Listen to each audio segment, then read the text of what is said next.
this week's episode of Faster Masters Rowing Radio. Grab a seat at the table as Masters rowing coaches Marlene Royal and Rebecca Caro share their biggest secrets on how to unleash your hidden potential and plot a new course for real results on the water and off. Now, on to the show.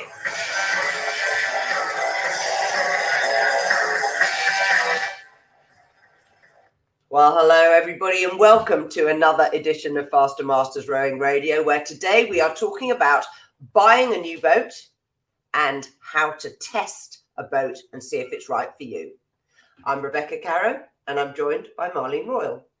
Hello, Rebecca, and hello to our Faster Masters Rowing Radio audience. It's nice to be with everyone today.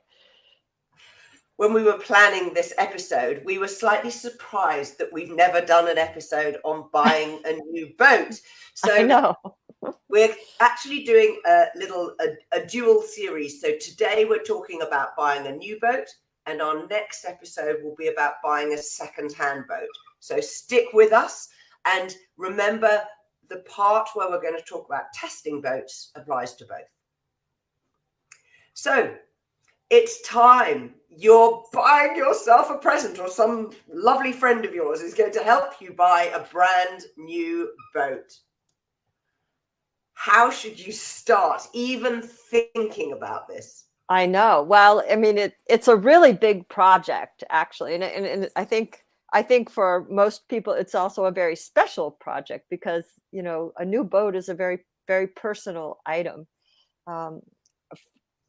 I think one way to approach it first is, what are your rowing plans? What would you like to use this boat for? What do you plan to do with this boat? Is it recreational rowing? Do you want a high performance shell for racing? Do you want a high performance shell simply for the beauty of rowing, a high performance shell? Are you looking for a recreational boat, or a boat you need to row in open water and rough water? So, you know, I think that's your first area to look. Is we're not talking only about racing boats, because there is such a huge selection of boats on the market these days by many builders in many countries for all different purposes, from coastal to, as I said, open water, recreational rowing. Are you looking at buying a single? Are you looking at buying a double? You know, it doesn't necessarily even have to be just a single. So do you have just a favorite, something that you've been in love with for years and years and always wanted, and it's time to give yourself that present? So, but first, water and purpose. I think, in the type of water you're going to row on is really, really important to consider.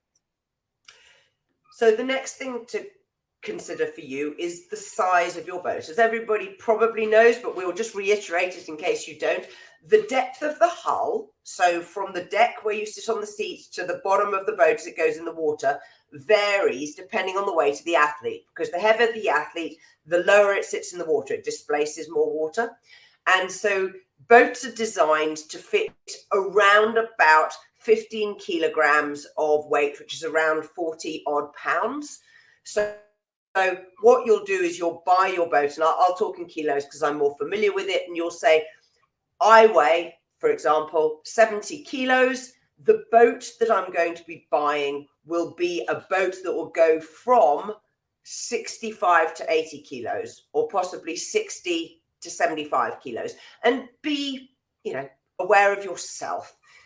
If you know you're the sort of person whose weight fluctuates quite a lot, be generous to yourself. You do not want to be rowing a boat where you're too heavy for it, because what will happen is you can't move the oar locks high enough so that you can get the oars out of the water at the finished square blades. That's your basic test of boat size.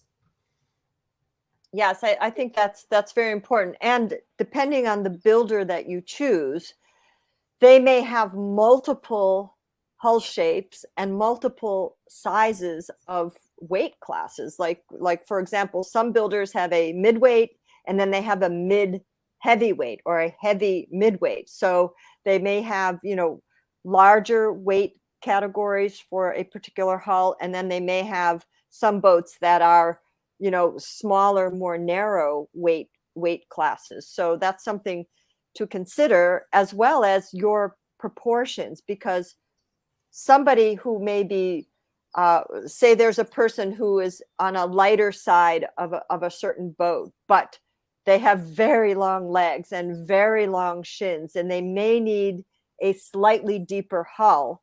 This is something that you would want to discuss with your selected boat builder as to your proportions, because you might be on the cusp between two different possible boat sizes. And so you would want to discuss with them what would fit you the best, because that, some rowers have very long shins, and that can be a factor, even if they're relatively light, just to make sure that you can fit the boat and rig the boat to your proportions.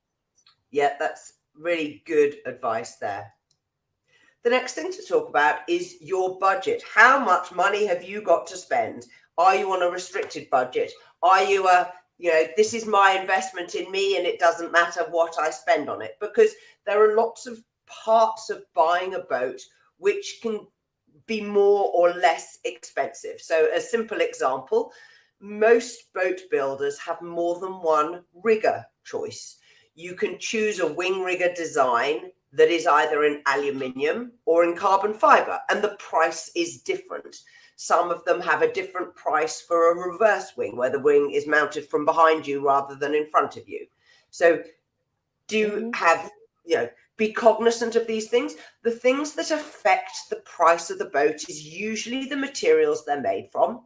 So carbon fibre and Kevlar are the two really super expensive parts. And so for some, the more carbon that is in there, and the more high modulus carbon, which is what they call the lighter, stronger type of carbon, the likely higher the cost that you're going to pay. Similarly, if you have a boat that is from a boat builder that is not in the country where you live, and it's going to have to be shipped, that will also affect, how much you pay. Even if there is a local agent, you might want to say to them, where are your boats made, if you don't actually know. So, for example, Filippi boats are all made in Italy. So the further from Italy you live, chances are you're paying a bit more in shipping. Fluid Design, I think, is Canada. Is that right? Yep. Yeah, it's London, Ontario. Yes. As well as Hudson is also London, Ontario. Yeah. Yeah, Carl Douglas is at Staines outside London in the UK. Stanfleys are made in the UK, not very far from where Carl Douglas is, as is obviously Janasek boats. Empakas all come from Germany. So, Pine Arts are from America. You can go do some research. There's a good Wikipedia page. There's a list of rowing boat manufacturers. Nilo are Portuguese boats. Light boat, I think, come from France. Oarboard come from Canada. So, right across the spectrum. So that's a part of your budget that you do need to consider. Similarly, other things that you can, that budget has an impact on are accessories. You don't just buy the boat. You want shoes. You can specify shoes that, fit your feet, particularly if it's a single. You just want the ones that are right for you. If you're choosing a double, I own a double. We have removable shoes. They have a cleat mount system so that I can have a bigger pair of shoes when I'm rowing my double with my male mixed double partner, and a smaller pair when I'm rowing with my female double partner. Electronics. One thing, yes, absolutely. What do you want to record your data for you, if you want data recorded, or what is going to give you your stroke ratings? Some people, there can be very simple solutions to these things, and then there can be relatively, high-end investment depending on what your interest is, as well as a cover, slings for your boat. If you don't have these things, when you initially buy a boat, you're going to need boat slings to put your boat on. You're going to need perhaps oars.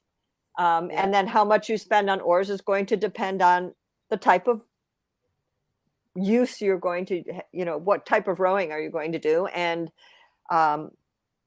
what builder manufacturer you buy your oars and what blade design. So there are lots of different price choices there. But just thinking of budget, if there's a particular builder that you know that you really like that hull, and you've decided, okay, I can spend X amount of dollars for this boat.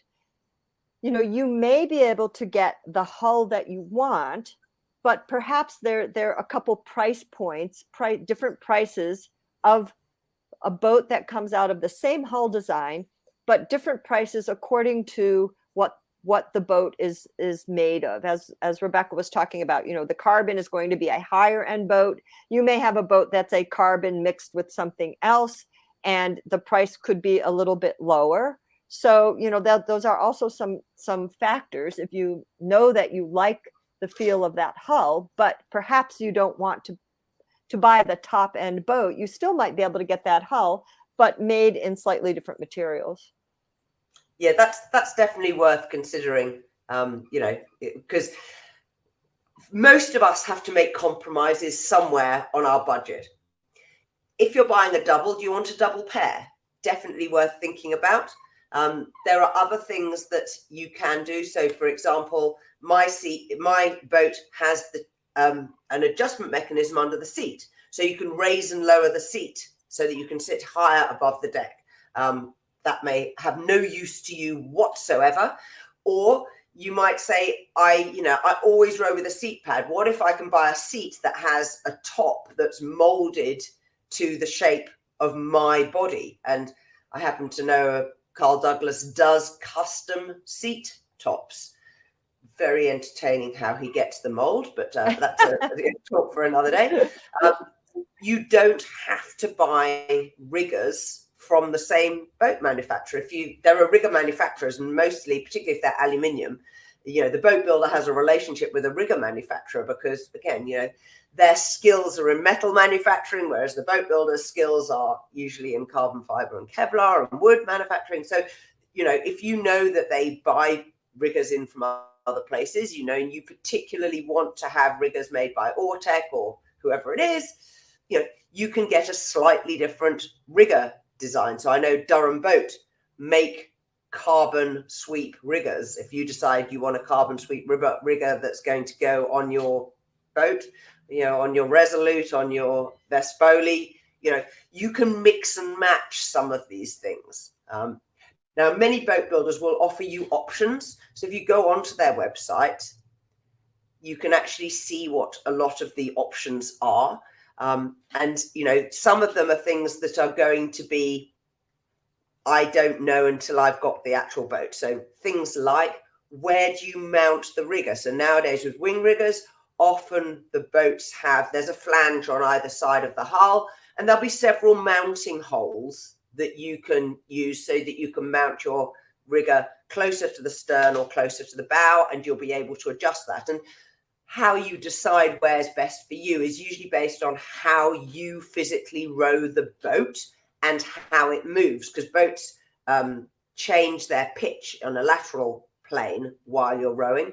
That sort of thing you don't need to worry about when you're ordering, but you might want to ask, do you have different mount points, for a wing rigger?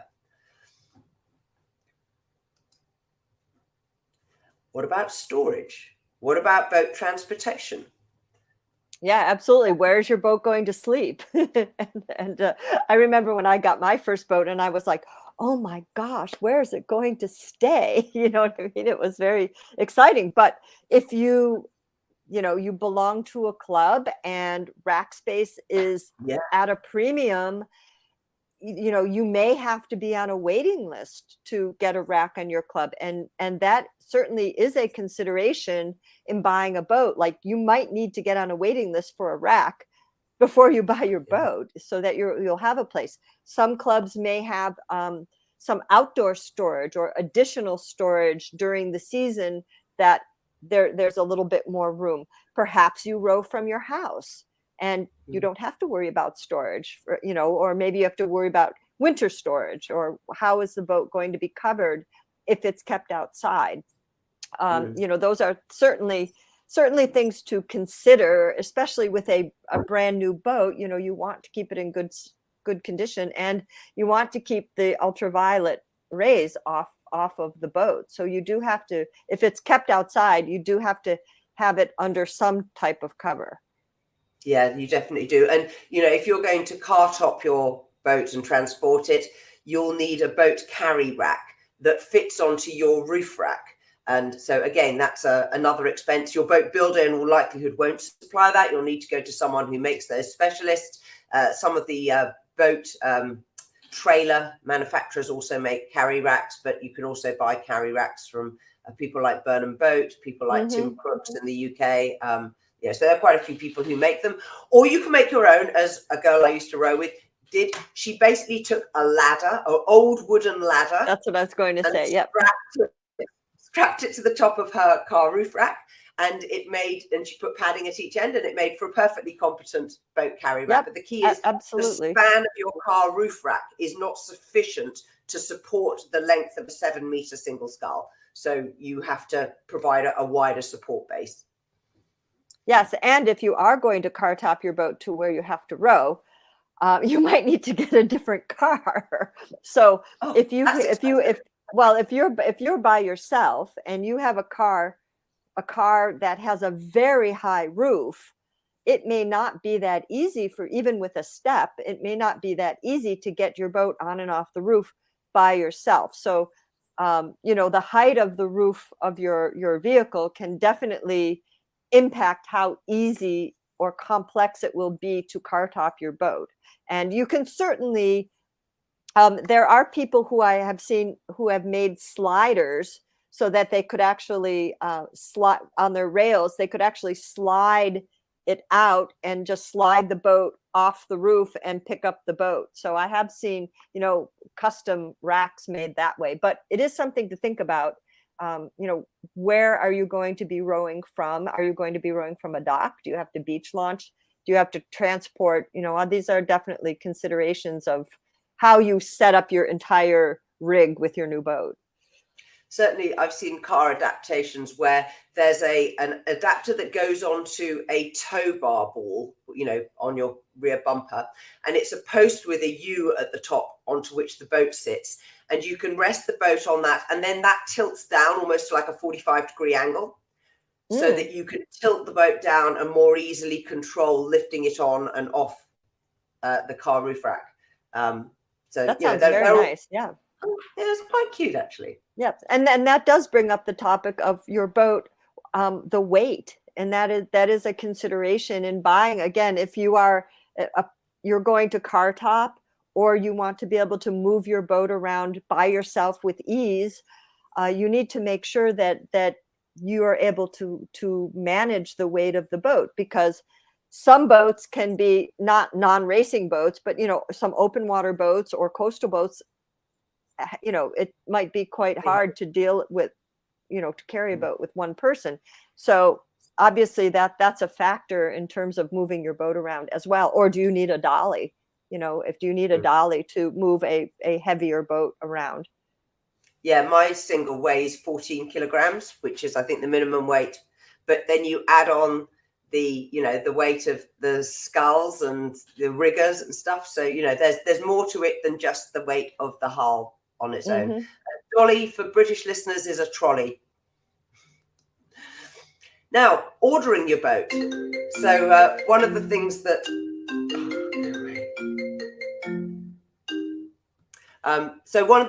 when you're ordering a boat, there's a lead time. All rowing boats are custom made to order. It's pretty unlikely, unless there's a demonstration boat or someone who's ordered a boat and cancelled it late in the day, that there will be a boat ready for you on the day you want to buy it. So what is the process here, Marlene? Well, first you want to decide what boat you would like or what builder you want to work with. Contact the builder immediately and, you know, discuss with them what is the lead time to get your boat, because a builder may say, you know, our schedule is going very well right now, we can have a boat built in 8 weeks. Another builder, they may be very busy and they may say it's going to take 3 to 4 months.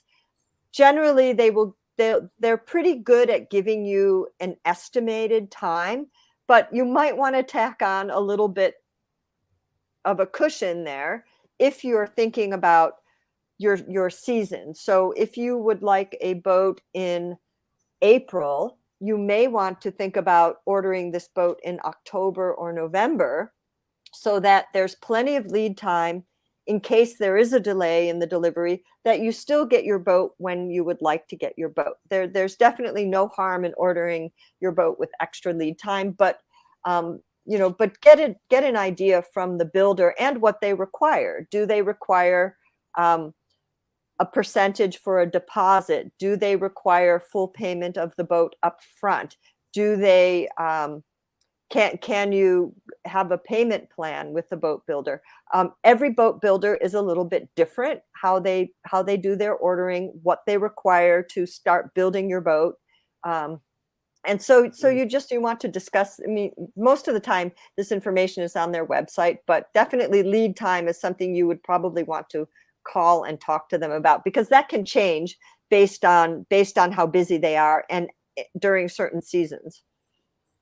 Yeah, and the earlier you tell the boat builder of your intention to buy, the more likely they will put your name onto the set schedule for their building. And then it'll give you some time then to refine exactly what your order is going to be. So you can say to them, I intend buying. They'll put you on the schedule. And then when they come closer to being ready to start making your boat, then they will come back to you, obviously, for the final specifications. Mm-hmm. But it's so much fun. That's what I have to say. It's so exciting to put that order in and think like, wow, this is going to be my new boat. Nobody's ever rowed it before except me,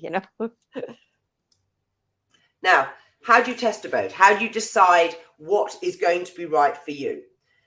The first thing you need to know is what is the rig and setup of the boat that you're currently using that you're used to. So measure the length of the oars, the inboard of the oars. Try and use those exact same oars if you can when you're testing someone else's boat. Measure the span, which is the measurement from pin to pin, or the spread if it's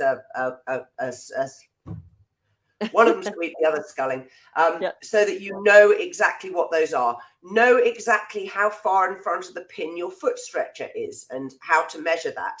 So that know the measurement from the lowest point on your seat down into the heel cup of the shoe. Know how high above the water surface your oarlock sills are, so the lowest point on the oarlock, the gate, is.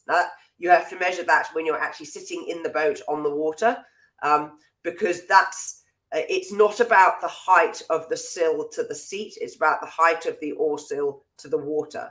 So if you know all of those measurements, then approach somebody who you know, who's a friend, and say, may I try your boat?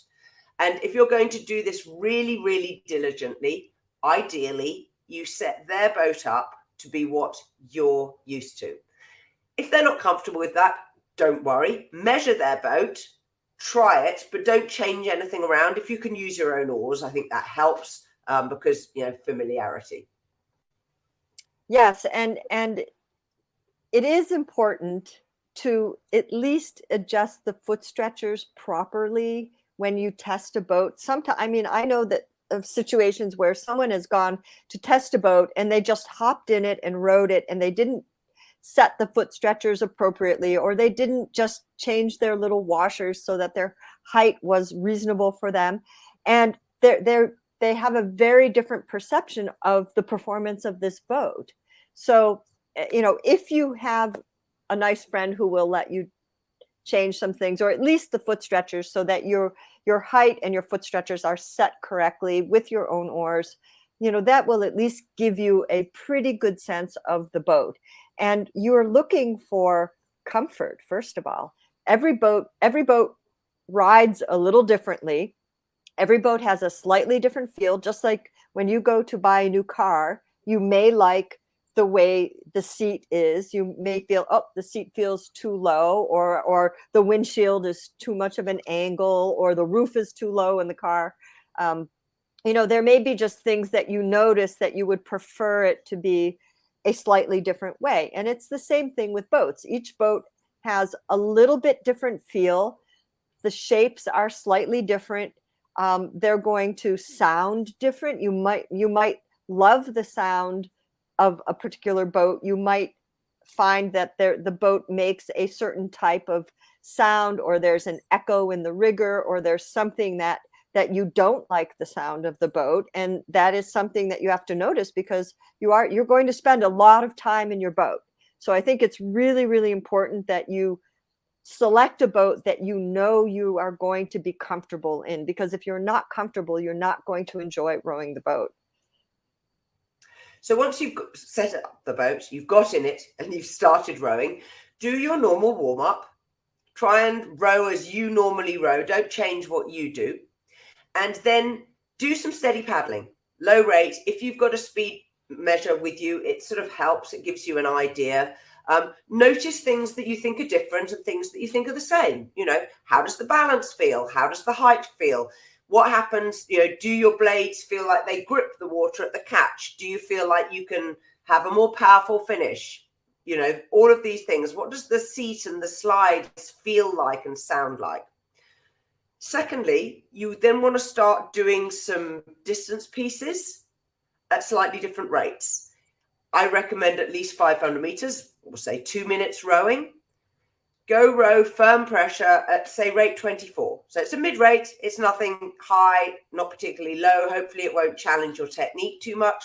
What does it feel like? What changes when you go from a 18-20 up to a stroke rate 24? Then have a little break. Then try it again, rowing at a higher rate. Go try some racing starts. If you want to use it for racing, you might as well know what it feels like.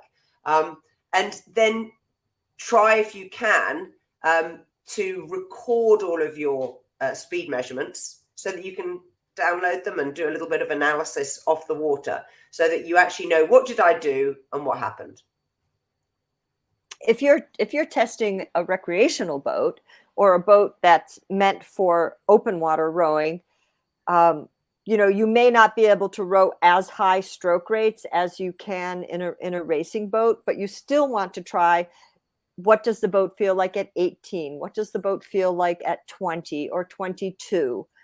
So try these ranges and perhaps see if you can get into some slightly different types of water, if it's possible. Is there an area that's a little bit more open where you can see how the boat reacts in chop? Is there an area that's a bay, perhaps, that's a little bit more quiet, so that you can try it a little bit in the open water where you may be rowing in some waves, or you can also try it in some quieter water and see how the boat performs in those different conditions, if it's possible. Yes, and certainly for coastal boats, which typically you'll be, beach launching, how easy maneuverable are they? Can you manage the boat on your own? Do you always need to have help? How heavy is it? How quick is it to set up? Are there good places for you to put your life jacket, to put a dry bag with all of your spare gear? All of the things. Does your water bottle rattle around? I went recently, as you know, to Australia and found that one of the 8s we were in had, how at the footwell, there's the bit of the footwell that's directly under your thighs or your calves. They had a hole there going back underneath the deck, and that was where you slid your water bottle in. I was like, oh, that's a feature I like. Yes. I've seen that in some new boats, and that there's actually like a water bottle holder, like you have on your bike, that's underneath this little spot, and you can clip your water bottle right in. I thought that was well, that's cool. a clip. This was like, the flower pot that a Cox box goes into. It was the same idea, but obviously longer. So testing your boat, be diligent with it. And then, take your time and think. And if you can have 2 or 3 goes, that's better than just one, because it takes time to adjust to any new equipment, however experienced you are. And my advice is to try as many different boats as you can, even if you think you don't want, that particular brand. Knowing you've tried it and your perceptions and then the reality of when you row it is helpful information. Yes, absolutely. And, you can, if you go to a camp, or you go a camp that supplies the boats when you go to the camp. They may have a variety of boats, so that might be one opportunity to try some different builders. So if you are planning to go to a camp, ask them what types of boats they have, and is it possible to try some different boats. And usually you can, and that's why they have different boats, so that people, it's another attraction to coming to the camp, so people can try try other boats and see how they feel. Yeah. Also, the boat manufacturer, if you say to them, I'd like to try one, they will often help you out by going through their records and introducing you to somebody who lives nearby, who may be prepared to let you come and try their boat. And particularly to get a boat that's the right weight for you, and to try those different hull designs. Different hull designs really can be quite different. And it's a worthwhile investment in time, and don't rush it, because you're spending a lot of money. Yes, I agree 100%. And the more information you have about how different boats row, you may get into a boat that you never tried before and say, wow, this fits me like a glove. I love the way this boat feels. It feels better than this particular boat. And this is purely individual, because when you're already investing in a high-end boat, you're going to get a really good boat. Anytime you're up into a high price range, you're going to get a very good boat. So the important thing is how it fits, and also consider customer service. What if you need to have your boat repaired? What if you need parts? Is it easy for you to get your boat repaired? Where is the builder? Is the builder in the same country that you live? Is the builder in another country? If so, through the dealer, what's the process if there is a situation that your boat is damaged and it has to be repaired, or the wait time on getting spare parts? So customer service, and I think repair service from the builder, is something to consider. Do you want a builder where you can drive to? Do you want to, does that not matter? So these are things I think to consider in, your boat ownership in general. Yeah, definitely ask the local rep, do they hold spares? Because we had a situation recently where the spares, the local guy had none. We were being sent to China to go and get, this was a replacement fin. We snapped a fin off, a skeg. It happens. And we were being sent to China to get a new one, and the shipping times were long. And that meant, you can't row a boat without a skeg on it. And then we had the brilliant idea of asking the Australian dealer, and he had stock, he keeps it. So knowing what spares do they keep, that you can have, and, can you pay rush shipping and things like that? Because if they don't, that is quite a substantial downside in my view, because generally speaking, something bad usually happens just before an event when you don't want it to happen. So yes, and right. And if you're in your racing season, that means you're down a boat for a critical part of your season, and we don't want that situation.